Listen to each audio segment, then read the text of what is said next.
আসসালামু আলাইকুম। বহুল প্রতীক্ষার পর অবশেষে বাংলাদেশ ট্রেনিং রিক্রুট কনস্টেবল পদে নিয়োগ বিজ্ঞপ্তিটি প্রকাশ হয়েছে। তো আজকের ভিডিওর মাধ্যমে আমরা বিস্তারিত তথ্য দেখে নেব। তার আগে ছোট্ট একটি কথা বলে নেই, সকল চাকরির আপডেট সবার আগে পেতে অবশ্যই আমার ইউটিউব চ্যানেলটি সাবস্ক্রাইব করবেন এবং পাশে থাকা বেল আইকনটি বাজিয়ে দিবেন। তো আবেদন করতে কী কী যোগ্যতা প্রয়োজন পর্যায়ক্রমে আমরা দেখে নেব।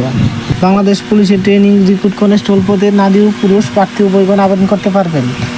আপনাদের অনলাইনে আবেদন শুরু হবে 1 জুলাই থেকে এবং শেষ হবে 24 জুলাই পর্যন্ত। এই সময়ের মধ্যে মূলত আপনাদের আবেদন করতে হবে। প্রথমে আছে প্রার্থীর বয়স।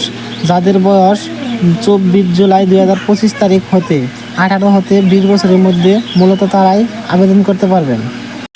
এরপর আছে শিক্ষাগত যোগ্যতা। এসএসসি অথবা সমমানের পরীক্ষায় উত্তীর্ণ, কমপক্ষে জিপিএ 2.50 উত্তীর্ণ হতে হবে। জাতীয়তা বাংলাদেশের স্থায়ী নাগরিক হতে হবে। বৈবাহিক অবস্থা অবশ্যই অব্যাহত থাকতে হবে, তালাকপ্রাপ্ত নয়। এরপর আছে শারীরিক মাপ। উচ্চতা পুরুষ প্রার্থীদের ক্ষেত্রে 5 ফিট 6 ইঞ্চি, ক্ষুদ্র নিগোষ্ঠী প্রার্থীদের ক্ষেত্রে 5 ফিট 4 ইঞ্চি থাকতে হবে। মহিলা প্রার্থীদের ক্ষেত্রে 5 ফিট 4 ইঞ্চি, ক্ষুদ্র নিগোষ্ঠী প্রার্থীদের ক্ষেত্রে 5 ফিট 2 ইঞ্চি থাকতে হবে। এরপর আছে বুকের মাপ। স্বাভাবিক অবস্থায় 31 ইঞ্চি, স্ফীত বা প্রসারিত অবস্থায় বুক ভরা শ্বাসন অবস্থায় 33 ইঞ্চি থাকতে হবে। এরপর আছে ওজন। বয়স ও উচ্চতার সাথে ওজন অনুমোদিত পরিমাণে হতে হবে। দৃষ্টিশক্তি 6/6, মহিলা প্রার্থীদের ক্ষেত্রে 6/6 থাকতে হবে। এরপর আছে অনলাইন আবেদনের নিয়মাবলী।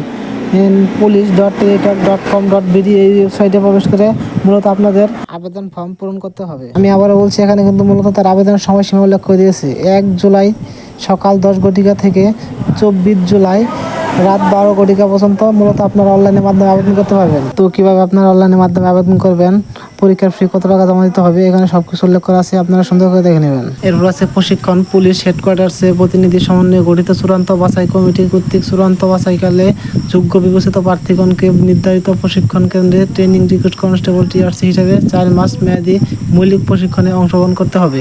এরপর আছে প্রশিক্ষণকালীন সুযোগ সুবিধা। ট্রেনিং রিক্রুট কনস্টেবল হিসেবে প্রশিক্ষণকালীন বিনামূল্যে পোশাক সামগ্রী সহ থাকা, খাওয়া ও সুচিকিৎসা সুবিধা প্রাপ্য হবেন এবং প্রশিক্ষণকালীন সরকারি বিধি মোতাবেক প্রতি মাসে প্রশিক্ষণ ভাতা পাবেন।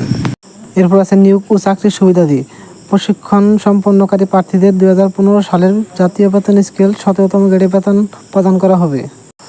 এরপর আছে শারীরিক মাপ, কাগজপত্র যাচাই, লিখিত পরীক্ষা ও মৌখিক পরীক্ষার সময়সূচি।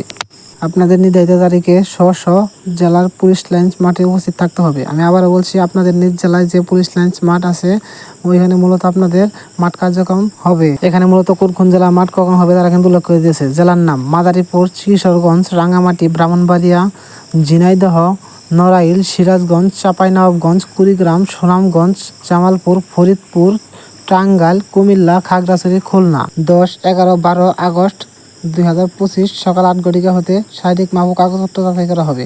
এরপর আছে লিখিত পরীক্ষা 23 আগস্ট 2025 সকাল 10টা থেকে। এরপর হবে মৌখিক পরীক্ষা 31 আগস্ট 2025 সকাল 10 ঘটিকায়।